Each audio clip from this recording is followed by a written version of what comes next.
Hey, you're about to hear our brand new podcast, My Crazy Family. And if you like it, I need your help. To let other folks know that this show exists, we need reviews on Apple Podcasts. So if you got about 10, 15 free seconds, please head over to Apple Podcasts, leave us a quick review, and I'll make it worth your while. Send me a screenshot of that review, and I'll enter you into a contest to win a $500 Amazon gift card. So leave the review on Apple Podcasts, send me the screenshot to contest@crazyfampod.com. That's contest@crazyfampod.com. And later in the year, we'll randomly pick someone for that $500 Amazon gift card. So please leave that review at Apple Podcasts, then send me the screenshot. Contest@crazyfampod.com. And thanks. You know, there's something to be said about strict parenting when it's done correctly until it goes a little bit off the rails. You know, and your parents are supposed to be people that you look to trust, but when it goes south, that's a whole other story. We got a big story about that today on My Crazy Family. My Crazy family. My Crazy Family. Welcome to the program. Be sure to press subscribe wherever you download podcasts so you don't miss any episodes of the show. And leave us a review there on Apple Podcasts. In fact, if you leave us a review on Apple Podcasts, you may have heard we're doing a little contest right now where leave the review, send me a screenshot of it, just to email that to contest@crazyfampod.com. And you, my friend, will be entered to win a $500 Amazon gift card. We'll be giving that away later in the year. So take the screenshot, email it to me of the review on Apple Podcast, contest@crazyfampod.com. And you may end up getting hooked up with that gift card. We'll pick one winner towards the end of the year. So there you go. Beautiful. Yes. Holidays coming up would be a good way to fill the tree. How much? 500. Yeah. So that could get you a whole lot of presents. Especially if you shop at the dollar store. That would be, oh my God. That would work. That would be amazing. Years ago, when Harper was little, and, you know, winter is kind of that time where in January, February, it's kind of like, it's those months that are just, they go slow and it's dark and it's not the best for, you know, emotional health if you're affected by seasonal depression or anything like that. So to kind of break up that and getting into spring, we would do what we called Christmas 2.0. And it was really fun. We would go to the dollar store and I gave everybody like $20 or something. And it was, okay, you have to get gifts for everybody here in the circle. You got $20 to do it, and they're all dollar gifts. And then we'd wrap them all, and then we'd have like an afternoon, and we'd spend it like Christmas. We'd have like a tree, and then we'd unwrap these dollar store gifts and have snacks and like watch a Christmas movie. And it was really fun. And it really kind of showed you it wasn't about the quality of the gift or about the gift really in general. It was more so just having that moment, that time together, having some fun. Yeah, you're opening up gifts, but it was kind of creating just a fun little break in the season. And then, you know, the kids got candy and they liked that because that's a lot of what you'd get at the dollar store. I'd usually get a couple cans of nacho cheese, which I thoroughly enjoyed. You know, the nacho cheese that's really not cheese. It's some sort of foreign substance that probably could also run a lawnmower, but it's delicious. And so it was fun. It was just one of those kind of creative things to do. Christmas 2.0. What a really unique idea that it isn't about the gifts. It's about just having some fun, hanging out. It takes the pressure off because, you know, the dollar store's got some definitely unique things, but you're not going to be finding this extraordinary gift. It's just all about the fun. Every once in a while you'd find something and be like, you got that at the dollar store? Really? Wow. But it was just kind of, it wasn't necessarily gag gifts, but it was just kind of fun little stuff. And if you're a kid, open anything, it's a wonderful moment. Oh, yeah. So it was fun. It was a good little break up the season thing. I enjoyed Christmas 2.0 many years more than I enjoyed the actual Christmas. I was going to say that sounds a little bit more fun than the real thing, to be honest with you. It really was. There was like less like extended family around. It was just more laid back and it was more, enjoyable, I guess. So I don't know how I it's got on that. it's the fun Christmas. You don't have the drunk uncle coming and being all weird and the family member that falls asleep and farts in their sleep, and you don't have to give up your bed. This is the holiday that you wanted. Mm-hmm. Exactly. I thoroughly enjoyed it. I should bring that holiday back because it was You should. it was kind of fun. So anyway, we got lots of craziness today on today's episode of My Crazy Family. And if you have a crazy family story, we'd love to hear it. Go to crazyfampod.com and share it with us. Or you can also call in and share your crazy family story with it. Do you have the phone number there, Stacy? Yes, I do. It is 1-833-272-9326 or 1-833-CRAY-FAM. So there you go. 833-CRAY-FAM. And share those stories. We'd love to hear them here on the program. What do we got for our first one today?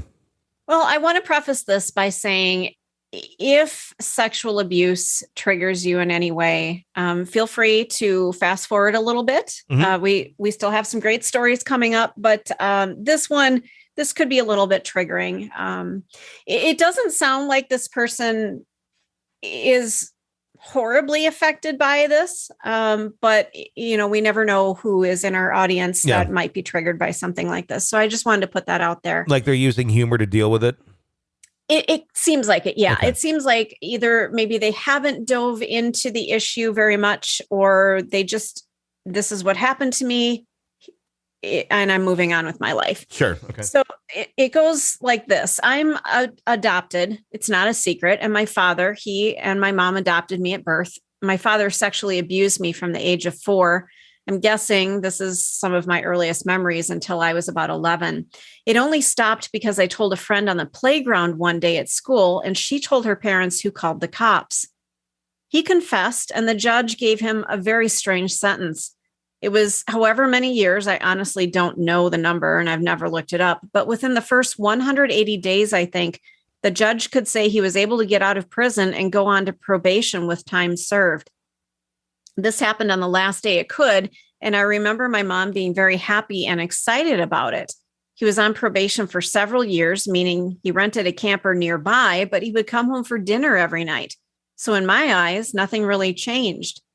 He'd come home like he always did, and he worked until I went to bed. Then I think it was my freshman year of high school, maybe, he actually moved back in. I remember visiting him in prison a few times, which was weird. My mom also said that my dad's employer kept paying my mom his paycheck during the whole thing. I never saw anything in the papers about it. My mom hid them from me, and I never looked anything up. Life was tough enough. This all happened 24 years ago in a Midwest town, but I'm still confused about his sentence. How can a judge just say, okay, you're done now? Seriously, it was all very fucked up, as my mom didn't know how to live without my dad, so she did everything she could to get things back to the way they were. My thoughts and feelings weren't really considered. While the family knows about this, it's not something we talk about openly with other people. I do have a relationship with them now, but it's on my terms. I call them once every 3 to 6 months, and I see them 1 to 2 times a year. That's enough time around them. They aren't awful people to be around, but I definitely didn't get remorse from them for their actions while I was actively dealing with everything. So that made me decide to not have them be a large part of my life. And that's where the email ends. I do not understand, number one, how the spouse continues to be with the spouse after something like this surfaces. And it's verified, and you have your own child that's saying it, and he's sentenced, and it's admitted to. Why? What on earth is good enough in that person to stay with, other than your own fear of change and being alone, to be with someone who fucking molested your own kid? Do you think it has to do with money? That maybe mom didn't have the resources to move out? The person writing this doesn't say, look here, it doesn't really say male or female, but I'm assuming female. I'm assuming that they just didn't have the money to be on their own. And since this person mentioned that my mom also said that my dad's employer kept paying my mom his paycheck during the whole thing, that maybe money was an issue. Yes, you're probably right. And somebody's looking at that going, well, I'm going to be homeless or this or that. But the thing is, there are resources out there. There are ways of, it's not going to be fun. It's going to fuck up your life for a little bit. But I think it's less of a fuck up of your life than staying with someone who's able to fucking molest your kids. Yeah, absolutely. Just, and I wonder if maybe the person wasn't really aware of the sentencing and how long the time period was. I'm hoping that it wasn't just 180 days. That's 6 months. Yeah. That's not enough time for molesting a child. I mean, she said, it was quite a ways back. So what we're talking, the 90s, the 80s or something when this would have. Yeah, 24 occurred. years ago. So 2000. 2000. I'm thinking the 80s now. It's 2000-ish. Yeah, so I know. No, I mean, at that point in time, there would have been, I would think, far stricter sentencing. We're not talking like 70s, 80s. We're talking, 2000-ish. Yeah. I don't know. I mean, when you have situations like this, there's so many things that end up baffling you. The behavior of the family, and then sometimes then this court system itself and how it handles these sort of things. I would hope that sentencing and punishment would be much greater than 6 months, because I've known people who have done 1 to 2 years for drug possession, and they didn't hurt anybody. They just got caught with too much pot. Sure. And I'm sorry, you can't compare getting caught with too much pot and molesting a child. No, not at Not all. the same. No, but somehow our court system doesn't really have a very good grasp on weighing the crimes and what sort of sentence should be associated with such crimes. So that's where we end up with shit like that. The further you can be away from these people, the better, in my opinion. Quite honestly, there's I don't know. I don't see any good. I just don't see any good when the family stands behind the abuser. At that point, to me, it's just like. I'm very much all in or all out. That's me, though. Some people have a much better way of kind of compartmentalizing things and just kind of they fucked up there, but I'm going to take the good over here. I'm sorry. There's certain things where it's like, if you've done that bad of shit, you're out. I don't care what good you have in you. It's all negated to nothing for things of that nature. You do not get a second chance. Yeah. Or you don't get it's your cousin. No, it's done. You're just, sorry, you're out. You played a card that was a bridge too far for most people, and there's no coming back from it. So yeah, I worked with somebody that she told me that her brother molested her, and the family really didn't do anything about it. They know about it, and they just kind of went, okay. Oh my God. It's a big thing to take on if a sort of allegation like that comes out. You do have to. It destroys the family, but it's what it does to the victim is horrific. Their life has changed forever. Sure. So, I'm sorry, it's stressful. Absolutely. But you need to kind of step forward and say, this is not going to happen in my home. You get the fuck out and go away. It's a situation that I think a lot of family members get thrown into without, it's like, oh my God, out of nowhere, just a total left turn. And you don't ever want to have to deal with something like that. And I think a lot of people end up saying, it'll be easier if we just pretend it didn't happen or kind of brush it off to the side and continue on with life than actually addressing what happened. Yeah, that's a really good point. Because sometimes life can, for those who were not molested, life can go on fairly flawlessly if they're not the ones that are the victims and the other person is continuing up the facade that everyone else thought they were, which a lot of times those people do. And people will just continue to do the facade rather than reality because it's easier. And ultimately, it doesn't affect them directly.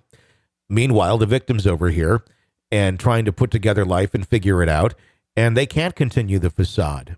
And then they end up being the one that ends up being victimized again by the family that they thought they could love and trust, that just doesn't have the the guts, to take on reality and say there's something fucked up here and let's fix it. It's a lot of life. It's a lot of, we were like talking about the other day in another show about like police departments and shit, where it's like, it's a lot of good here, but you got to admit when there's bad and get rid of that. And then you can maintain your family dynamic, but you got to get rid of the bad when it's there. You can't keep pretending it's not happening. Well, it's like, putting a bad egg into a cake mix. The cake mix is great, but as soon as that bad egg is in there, the whole thing is ruined. So you got to start over. I have a bad egg story, like literally egg story of the actual egg itself. So the other day was getting some eggs because I have chickens out in the back here. And I'm not the greatest at going out there and getting the eggs when they're, like every single day. So it's like usually like once a week, go kind of gather them up. This was when it was super hot this summer. So it was like 110 degrees out. Go and get the eggs. And I didn't know eggs could do this, but I soon found out. And I'm telling you this as a cautionary tale. When eggs are super hot, you don't want to crack them. And nor, why? What happens? And nor should you eat them either, because they've gone way beyond the heat. You got to get them when they're like fresh and in a good temperature. So we were out of eggs in the house. We were in the house baking something, and we needed eggs. So hey, Harp, go get some eggs. So she got some eggs. Brings them into the house, and I crack them over the sink and put them into something because you don't want to crack an egg directly into what you're making in case it's bad. You do it in a bowl on the side first, and then you pour it in if it's good. Right. So crack it in the sink. It literally explodes like a grenade, like boom. And it sounded like just sounded like a firecracker went off.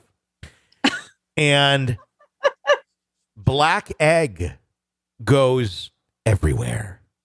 And black egg smells like death. Oh, God. And so there's this there's this gelatinous, egg-y substance that looks like death, like just black slime that is all over me, is on the dog that's standing next to me. It's on the sink. It's on the window. It's on the backsplash. Anything nearby within, like a 10-foot radius, there's some of this shit on it. And even the smallest drop of it smells like death. So had to get that cleaned up. It smelled for a week at least, even though I got everything cleaned up, bleached everything. It's like you still find a little piece over here. Oh, look, it's on the plant over here. Like, where is that smell coming from? And I swear I had to wash the dog like 3 times to fully get it out. So should you have chickens and it's hot out in the summertime, be careful of those eggs because they're dangerous. Oh my goodness. I had no idea that they could be weaponized. Me either. But if you really want to piss off your neighbors, get some of those and chuck them onto their property. Oh my God. Yeah, it's just an egg. Interesting. Just an egg. But yeah, the incredible edible egg can be quite a deterrent, I think. Good grief. Speaking of weaponizing, this brings us to our next story. My great-grandfather was a German soldier during World War I. He was captured and shipped to upstate South Carolina and held as a prisoner of war. After the war, he was released and told he could return to Germany or stay in the United States. He stayed. He told people he was from Poland because of anti-German sentiment. My great-grandmother, the daughter of the soldier, had an affair with the neighbor, we'll call her A, resulting in the birth of my great-aunt J. Well, no one figured it out until later, well after the death of great-grandpa, when A came around for Christmas and brought the kids, all of whom were tall, big-boned, and red-headed, just like great-aunt J. Oh, whoops. Wow. That was before 23andMe. Mm-hmm. That was when you basically would just look at somebody and go, I see a family resemblance there. Yeah. Good grief. The story goes on. My grandma, of the same line as Papa Great Grandma, the adulteress, ran illegal immigrants across the U.S.-Mexican border with the help of her boyfriend. Additionally, at the time of her death, she was under investigation by the FBI for truly an unreal amount of credit card fraud. Apparently, while she worked for the United States Postal Service, she was stealing credit cards from people's mail and running them up. Oh my God, Good grandma. Lord, Grandma. Yeah. My mom, the daughter of this grandmother, stole a car at 15 and ran away to New York City, where she met my dad and lied to him about her age. He didn't find out she was 15, not 22, as she told him, until she was 4 months pregnant with my older brother and brought dad home to meet the family. She was also involved in prostitution and drug running when my brother and I were little. After she and dad split up, she shacked up with a new guy. This guy was a real charmer, a pedophile, an alcoholic. She stayed with him 3 years after she found out he liked to come into my room at night and stepped into grandma's shoes running illegal immigrants. These days, she's a respectable nurse with a drinking problem who routinely lifts narcotics and other controlled substances from work because they help her to sleep. As for me, I've never been in trouble with the law. I'm bisexual, and I am the shame of this fucking family. Good Lord. Wow. They're the shame of the family. Yeah, because they're bisexual. Not, has nothing to do with, everybody else being criminals and whatnot. Yeah. So that just tells you a little bit about that family dynamic for sure. My God. Well, You never think of grandma as being a horrible criminal, do you? no, you don't. But you also don't think of grandma as being like young and vivacious and attractive and all of that either, because in our minds we have this, I don't know, I always had this image. My grandma was old, she looked old, she acted old. And today it's like a whole different world, on how all this plays out. And even like when my grandma was like in her like 50s or something, she still looked old. She looked like grandma, but that's not how it is today. I mean, it's odd to me as I'm getting older and I'm in my 40s now. There's people around my age that have grandchildren. Or they're getting, pretty damn close to having that happen. Because they got kids that are in college and I'm entering that area of life where you're going to start seeing that. And it's just, it's a mind fuck. 'Cause you look at it and I'm like, oh yeah, that'll probably happen like within the next 5 to 10 years.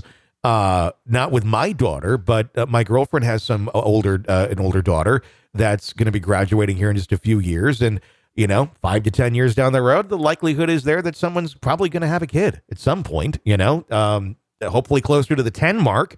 But it's just weird because then you look at, who would be grandma? And it's like, she's young. She's hot. She doesn't, it's not what grandma would look like or what you think of like that. And grandmas are so different now. And that's what you're getting at. If you take, I'm going to look this up, Jennifer Lopez, not that she's a grandmother, she's not, but what is she? 50? Hang on a second. How old is she? She could be a grandma. She's 53. Easily be a grandma. There's a lot of 53-year-old grandmas. That's absolutely totally normal. But her at 53 is so different. Weren't the Golden Girls like in their 50s? Yeah, you look back on it, and actually Estelle Getty was the youngest of all of them. Yeah. So, times have changed. Grandmas don't look like your traditional grandma with, the polyester pants and the Dr. Scholl's, shoes. No. They're a lot different. I mean, 70 is really the new 50. I mean, some of these 70-year-olds out there, you have no idea that they're 70. They look like they're 55. Yeah. I mean, and they're just rocking it. Yeah. It's great because I think people are healthier and they're able to enjoy life more and they're not just being put out to pasture, at a certain age, like, oh, you're old. But we have a weird thing in our country too, where we don't, every other culture in the world respects older people and their elders. And they look at it as a sign of wisdom and a sign of, experience in life and things of that nature. In the U.S., it's very much, you're old, you're dumb, you're slow. They don't look at older as wiser. So I don't know if we're chasing youth just so we don't get, dismissed. But it's a fucked up thing that we're not going to be able to adjust or change. But I think that probably plays somewhat of a role in it. At least it would be for me as I get older of like, yeah, I guess, if you want to be taken a little more seriously, you got to look a little, I don't know. It's fucked up, but it's how society here views things. Yeah, I'm not going there. I mean, I still wear glitter eyeshadow. I don't care if it's age appropriate. It's what I want to do. And I'm hoping someone in my family will pull me aside and go, maybe you should stop doing that. But so far, nobody has said anything. And I'm hoping that I have that person in my life that will just pull me aside and go, okay, you need to tamp it down a little bit, you know? And you're still running the prostitution ring. So, it's good. As most grandmothers do. Absolutely. Exactly. If you got the ring going and you got everything else going, you might as well Might as well. Our next story. I am 17 and I've been living with strict parents my entire life. I'm in my senior year of high school. And I recently have realized how toxic my parents, especially my dad, have been. My dad is the biggest liar I have ever seen. And it's gotten to the point where he's manipulating me. He only lies for two reasons, either to get what he wants or to scare me to get what he wants. For example, I have a lot of trauma surrounding my parents fighting, mainly because of my childhood. One time I recall I was in my room and I had my AirPods in, so I hadn't heard my mom calling me downstairs for dinner. My dad came up 2 minutes after my mom had presumably called me and asked me what the fuck I was doing. I told him what I was doing and then asked him what's going on. He then proceeded to tell me that mom and him had a fight because of me and that I need to come down as soon as possible because mom was apparently pissed as shit at me and the fight was all my fault. Obviously, I was very scared. And just in general, I raced down the stairs with shaky legs on the verge of a panic attack to find that my mom and dad were perfectly fine and my mom was not mad at me at all. Another incident of this happening was literally just then. Currently, it's exam block for me at school, and I've been sick past few days, so I haven't been able to study as much. I have ADHD as well, so it's pretty hard for me to study recently when my body's been completely shut down due to illness. I was literally just on the phone on my couch when my dad suddenly screamed my name and started yelling at me. He said apparently I was trying to start a fight with him by not studying, and mom was going to send me back to grade 12 if I don't get the grades that dad wants. I know for a fact that my mom would never say anything like this because she's adamant about me graduating at the end of this year. So not only did he put the blame on my mom, but he lied to me about what was said. These are just a few examples of my dad lying to get me to do what he wants and realizing that your dad lies to you so effortlessly and sometimes several times a day can really mess with your trust. Dad is a fucking asshole. I'm just going to go out on a limb there. Yeah, if you're lying to manipulate someone to get what you need them to do, even if it's your kid, that's fucked up. I mean, it's one thing if they're a little kid and you got to if they're little kids, you got to like, hey, we'll get you a treat or you bribe them a little bit or something like that. That's one thing. When you're doing shit like this, yeah, this is the lasting shit that you're going to be talking about in therapy for many, many years to come because it violates a trust and a bond that sounds like was kind of built there, like it existed for a while, and then it was completely abused and taken advantage of. And that'll fuck with your mind with someone that should have been, a figure or one of the only figures in your life that you're ever going to have in that position to take such a bizarre fucking turn to it.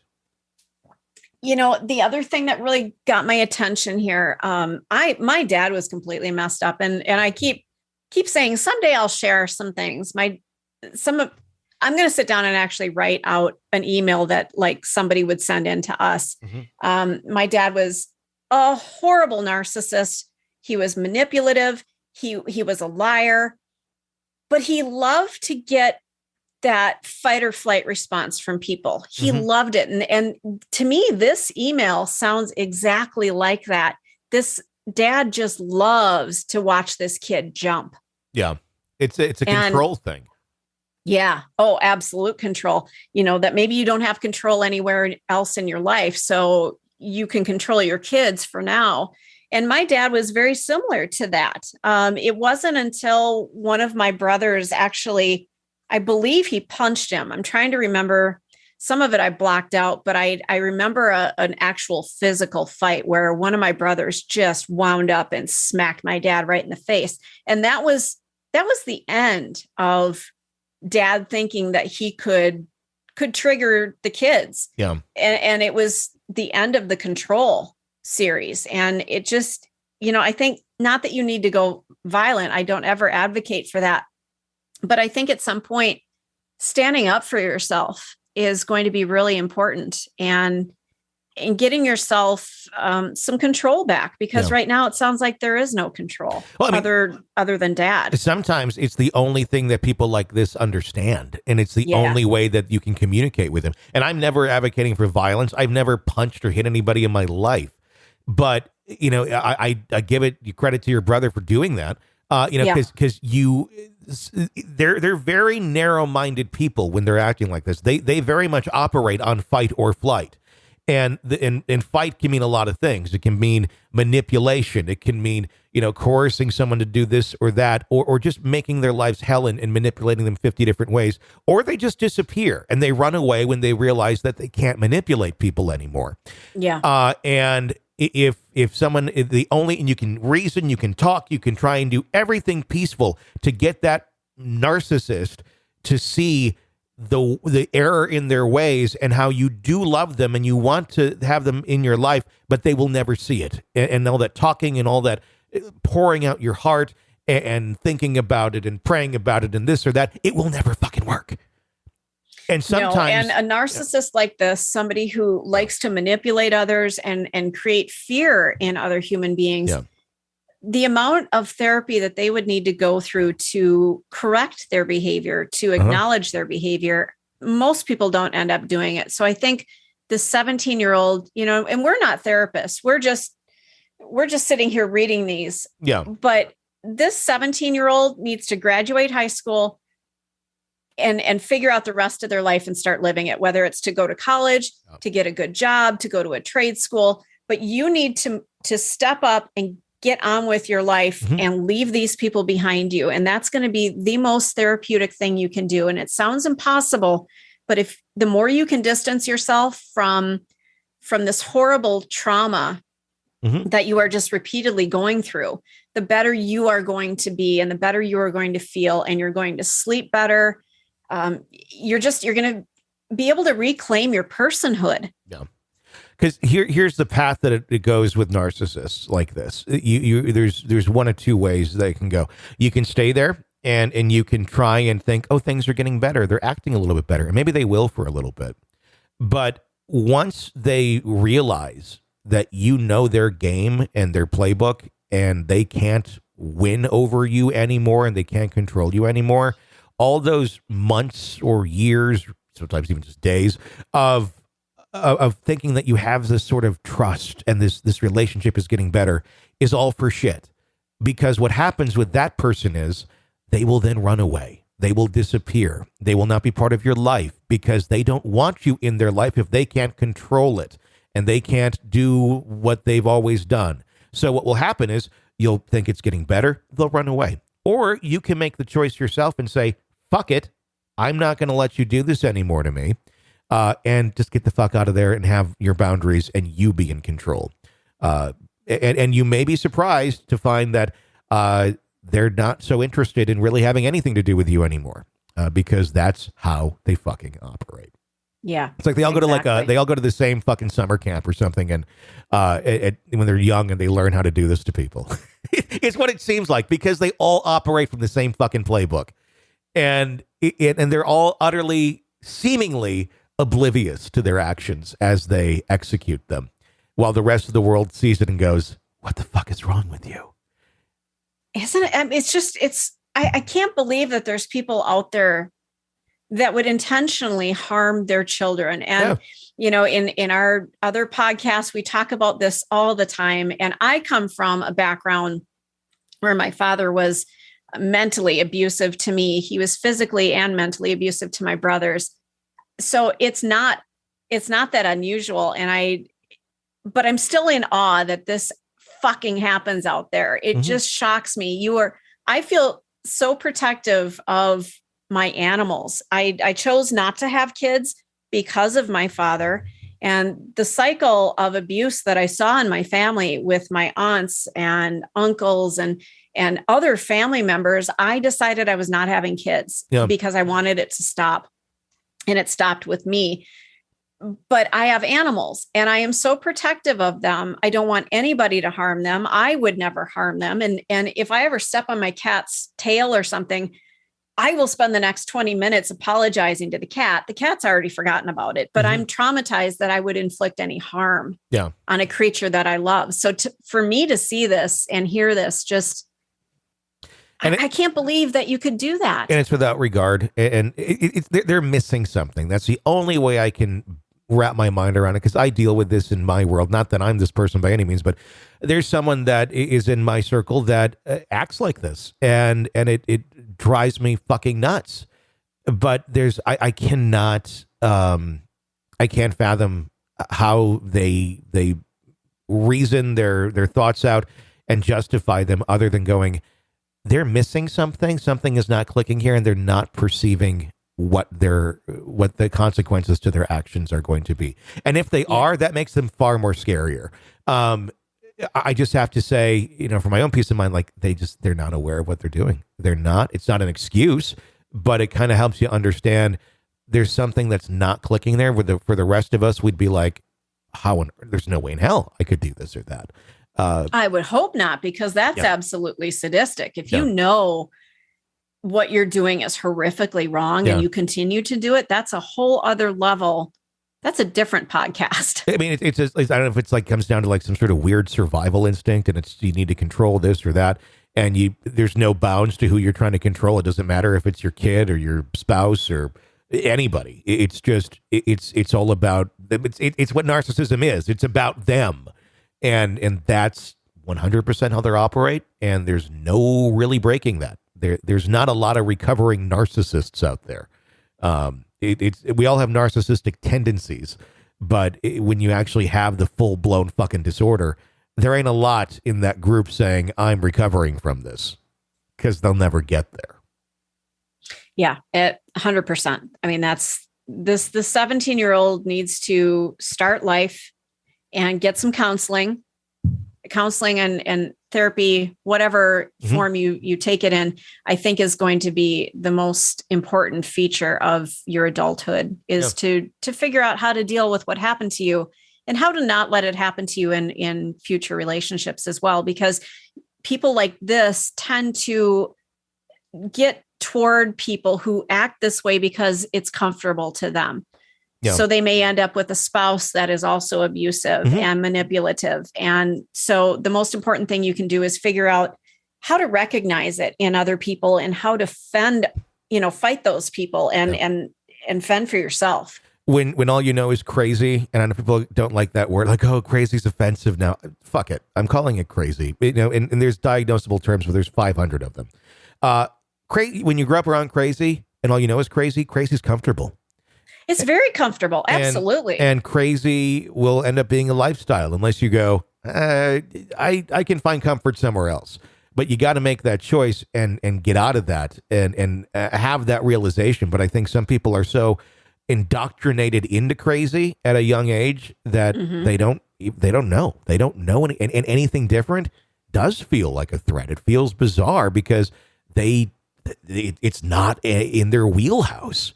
And once you kind of developed and grown, you kind of got your blueprint. And to say, well, let's go back and change that blueprint, it's a difficult task, if not almost impossible with some people. I never say anything's completely impossible, but it takes a hell of a lot of introspection to say, I really got to change this shit. If you unfortunately were dealt that hand and you were around crazy and crazy is your norm. So. Yeah, it takes a lot of effort. It takes a lot of soul searching. I've spent many years figuring it out. One of my brothers is he hasn't figured it out. He goes through these phases where he dives back into therapy, starts to work through it, and then freaks the fuck out and goes, nope, I'm not doing it anymore. And I get it. I respect that because it's scary. Yeah. It's really scary to parse through your childhood and go, wow, all of this was messed up, man. Yeah. It's scary stuff to do, but the fact that the 17-year-old emailed any of this story is an awareness that most 17-year-olds don't have. So I think we're on the right path for this person, that they know things are messed up. Having the awareness is the biggest part of the battle. And then, it's one thing to understand and go, yeah, this is really scary. And that's good. But getting through it is a whole other thing, because it takes a lot. It takes a lot to try and do that. And sometimes one just isn't capable of it. And you have to feel bad for people like that to a certain extent. But even though you can feel bad for them that they're operating these ways, it doesn't mean that you have to subject yourself to them. You can, give them grace, forgive, and all that, but you have to do what's best for you and separate yourself and boundaries, so you're not affected by what they're unable to be, which would be better for them. It better be better for everybody. But sometimes people are literally, there is, I think, times where they're just incapable of doing anything. So thank you for that story and sharing that with us. If you have a crazy family story, we'd love to hear it. Go to our website and share it with us. It's crazyfampod.com. A little form right there. You just fill it out anonymously, and we may share your story in a future episode. Or call us toll-free, 833-CRAY-FAM, 833-272-9326. We'd absolutely love to hear your stories. And leave us a review there on Apple Podcasts. Send me a screenshot of the review. Send it to contest@crazyfampod.com. You'll be entered to win a $500 Amazon gift card that will be given away later on in the year. So check that out. Until next time, for Stacy, I'm Tony. Thank you for listening to My Crazy Family. My crazy Crazy family. family. My Crazy family. crazy